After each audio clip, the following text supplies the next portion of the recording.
సినీ నటి కల్పిక మరొక వివాదంలో చిక్కుకున్నారు.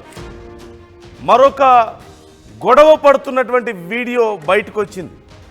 రంగారెడ్డి జిల్లా మొయినాబాద్లోని ఒక రిసార్ట్స్లో పెద్ద హంగామానే జరిగింది. రిసార్ట్ మేనేజర్ కృష్ణ సిబ్బందితో కల్పిక చాలా దురుసుగా ప్రవర్తించారు.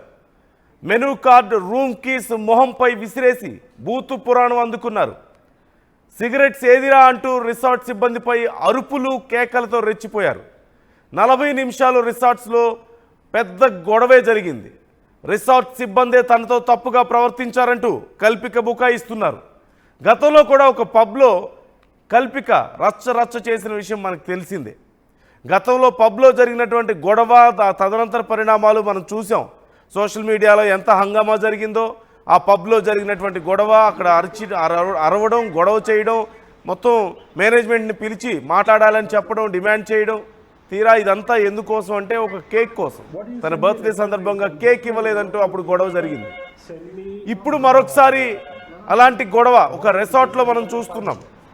అక్కడ ఉన్నటువంటి మెనూ కార్డ్స్, కీస్ వాళ్ళ మొహాల మీద విసిరి కొట్టడం, వాళ్ళ మీద అరవడం, వాళ్ళని తిట్టడం, మొత్తం జరిగినటువంటి గొడవంతరికి సంబంధించిన సీసీ కెమెరా విజువల్స్, అలాగే కల్పిక అక్కడ గొడవ చేస్తున్నప్పుడు తీసినటువంటి ఒక వీడియో కూడా బయటకు వచ్చింది.